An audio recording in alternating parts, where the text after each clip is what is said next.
Hello বন্ধুরা, আশা করি আপনারা সবাই ভালো আছেন। ইলাস্ট্রেটরের আরেকটি নতুন পর্বে আপনাদের সবাইকে স্বাগত। বন্ধুরা, আমরা তো সবাই বিভিন্ন শেপ আঁকতে পারি, কিন্তু আমরা এখনও শেপ কাটতে পারি না। আজকের পর্বে আমরা শেপ কাটাকাটি শিখব। তাহলে চলুন কথা না বাড়িয়ে আজকের ক্লাসটি শুরু করা যাক।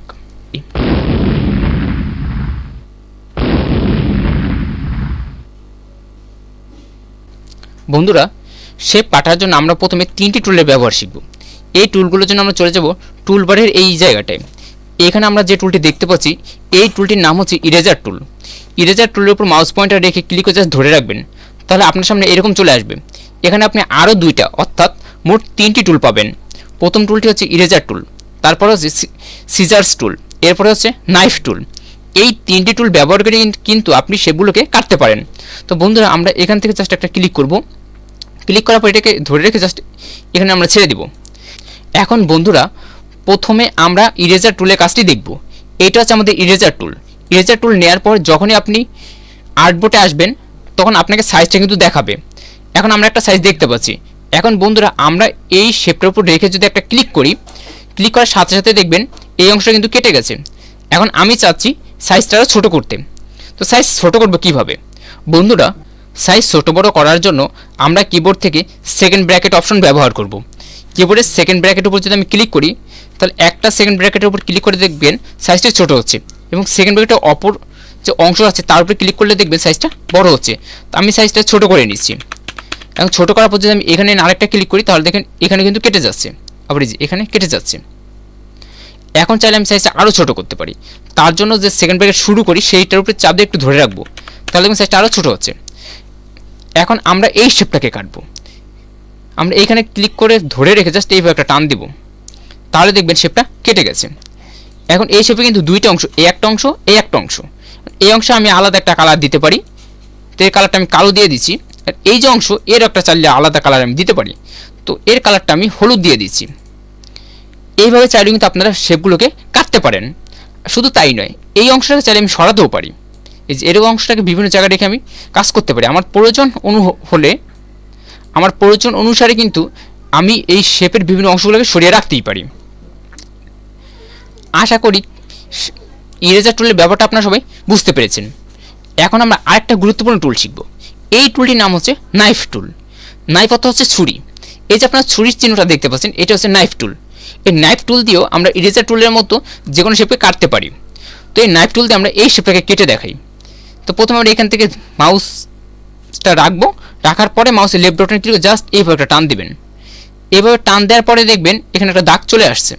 এটাতে আমরা বুঝতে পারছি এই টুলটা কেটে গেছে। এই যে দেখতে পাচ্ছেন একটি কালো রেখা, এটা দ্বারা বোঝাচ্ছে এই শেপটা দুইটা অংশে বিভক্ত। এখন এই অংশটাকে আমি একটা কালার দিব, তার জন্য এই অংশটাকে প্রথমে সিলেক্ট করব। তারপর আমরা এখান থেকে আইড্রপার টুল নিলাম, নিয়ে জাস্ট হলুদ কালারটা এখানে দিয়ে দিলাম। এখন আমরা এই অংশটাকে সিলেক্ট করব। এই অংশটা সিলেক্ট করার পর আমরা আবার আইড্রপার টুল নিব এবং আমরা এই কালারটা কালো দিয়ে দিচ্ছি। তো এখন দেখেন এখানে কিন্তু এটা দুই ভাগে বিভক্ত হয়ে গেছে, এই একটা অংশ, একটা অংশ। চাইলে এটাকেও কিন্তু আপনি সরিয়ে বিভিন্ন জায়গায় রাখতে পারেন। তো এখন দেখেন নাইফ টুল আর একটা হচ্ছে ইরেজার টুল, এই দুইটা টুলের কাজ কিন্তু সম্পূর্ণ সেম। পার্থক্যটা কোথায়? পার্থক্যটা হচ্ছে আপনি যখন একটা শেপকে নাইফ টুল ব্যবহার করে কাটবেন, তখন মাঝখানে কোনো ফাঁকা জায়গা পাবেন না। আর আপনি যদি শেপটাকে ইরেজার টুল ব্যবহার করে কাটেন, তাহলে মাঝখানে একটা ফাঁকা জায়গা পাবেন। এই ফাঁকা জায়গা থাকা না থাকা, এটি হচ্ছে মূলত পার্থক্য। এখন আমরা যে টুলের ব্যবহার শিখব, এই টুলটির নাম হচ্ছে সিজার্স টুল। এই যে টুলটি আপনারা দেখতে পাচ্ছেন, এই টুলটির নাম হচ্ছে সিজার টুল। এখন একটা কথা বন্ধুরা, আপনার মাথায় রাখেন, এই সিজার টুল কিন্তু শুধুমাত্র স্ট্রোকের উপর কাজ করবে। সিজার টুল স্ট্রোকের বাইরে কোথাও কাজ করবে না। তো প্রথমে আমরা সিজার টুল নিচ্ছি। সিজার টুল নেওয়ার পরে আমরা চলে আসবো এইখানে। আমরা যে শেপটা কাটতে চাই সেই শেপের স্ট্রোকের উপর চলে যাব। স্ট্রোকের উপর আসার পর জাস্ট এখানে একটা ক্লিক করব আর এখানে একটা ক্লিক করব। এখন দেখেন এই শেপের মধ্যে কিন্তু কোনো দাগ দেখা যাচ্ছে না, কিন্তু এই শেপটা দুই ভাগে বিভক্ত হয়ে গেছে। জাস্ট এইখানে রেখে যদি একটা ক্লিক করি, তাহলে এই অংশটা সিলেক্ট হবে। সিলেক্ট হবে, এই যে এখন টান দিছি, এখন দেখতে পাচ্ছেন এই শেপটা কিন্তু জাস্ট এখান থেকে কেটে গেছে। এখন এইভাবে চাইলে আপনি শেপগুলো কাটতে পারেন। এখন চাইলে এগুলোর কালার আপনি পরিবর্তন করতে পারেন। আবার আমি সিজার্স টুলটা নিচ্ছি, নেওয়ার পরে জাস্ট এইখানে রেখে একটা ক্লিক করলাম আর এইখানে রেখে একটা ক্লিক করলাম। এখন কিন্তু কেটে গেছে। আবার এইখানে একটা, আর যে এখানে একটা ক্লিক করলাম। এখন দেখেন এই যে শেপটা ছিল এই শেপটা কিন্তু কেটে দুইটা ভাগ হয়ে গেছে, এই একটা আর এখানে একটা দেখতে পাচ্ছেন একটা লাইন রয়েছে, এই লাইনটাকে আপনি সিলেক্ট করে জাস্ট কেটে দিতে পারেন। লাইনটা প্রথমে সিলেক্ট করবেন, তারপর ব্যাক স্পেস ক্লিক করবেন, আবার এই লাইনটা সিলেক্ট করলাম, ব্যাক স্পেস ক্লিক করলাম, লাইনটা কেটে গেল। এখন এই যে একটা অংশ, এই দুটাকে কিন্তু চাইলে আপনি আলাদা আলাদা কালার দিতে পারেন। তো বন্ধুরা এরকমভাবে এই 3টি টুল ব্যবহার করে কিন্তু আমরা যে কোনো শেপকে কাটতে পারি। আশা করি ভিডিওটি এতটুকু আপনি বুঝতে পারছেন। এখন বন্ধুরা আমরা একটা গাড়ি তৈরি করব। তো গাড়ি তৈরি করার জন্য প্রথমে আমি এগুলো একটু সাইড রেখেছি। হ্যাঁ বন্ধুরা, এখন আমি একটি গাড়ি তৈরি করব। তার জন্য প্রথমে আমি একটা রেক্ট্যাঙ্গেল নিব। রেক্ট্যাঙ্গেলটা আমি আমার সাইজ প্রয়োজন অনুসারে নিয়ে নিব। এরপরে আমরা চলে যাব ডিরেক্ট সিলেকশন টুলে।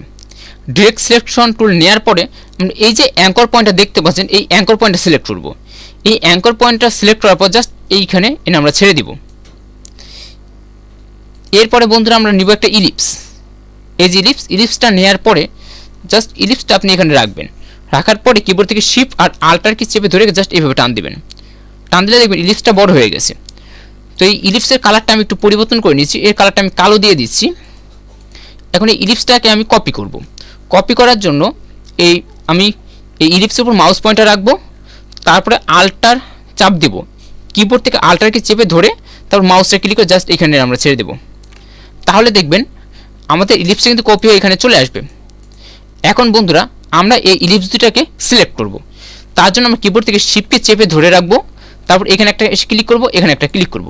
ক্লিক করার সাথে সাথে দেখবেন এই ইলিপস দুটো কিন্তু সিলেক্ট হয়ে যাবে। সিলেক্ট করার পর আমরা এই ইলিপস দুটাকে লক করব। লক করার জন্য আমরা কিবোর্ড থেকে প্রেস করব Ctrl+2, অর্থাৎ কিবোর্ডের কন্ট্রোল কি চেপে ধরে রেখে আমরা 2 কির উপর একটা ক্লিক করব। তাহলে দেখবেন ইলিপস দুইটা লক হয়ে গেল। এখন বন্ধুরা আমরা ইরেজার টুল নিব। তো ইরেজার টুলটা আমি নিলাম, নেওয়ার পরে ইরেজার টুলের সাইজটা আমরা একটু বড় করব। জাস্ট প্রয়োজন অনুসারে একটু বড় করে নিচ্ছি। তো ইরেজার টুলের সাইজটা আমি জাস্ট এইভাবে করে নিলাম। তারপর আমরা জাস্ট এখানে মাউসটা রাখবো।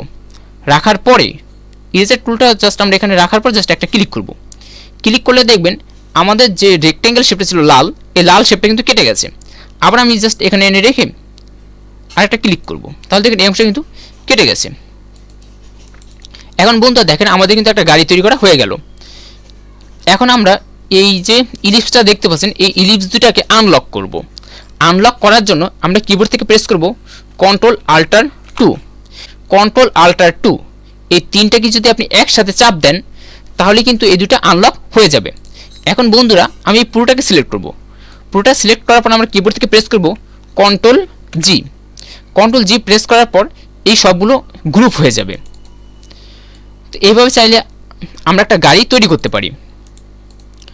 আশা করি আজকের পর্বটি আপনাদের সকলের ভালো লেগেছে। আর আপনি যদি নিত্য নতুন এরকম ভিডিও চান, অথবা আপনি যদি গ্রাফিক্স ডিজাইন শিখতে চান কিংবা ফ্রিল্যান্সিং শিখতে চান, তাহলে অবশ্যই চ্যানেলটি সাবস্ক্রাইব করবেন। আর আপনি যদি ফেসবুক থেকে ভিডিওটি দেখে থাকেন তাহলে অবশ্যই আমাদের পেজটিকে ফলো করে দেবেন। সম্পূর্ণ ভিডিওটি দেখার জন্য সকলকে ধন্যবাদ।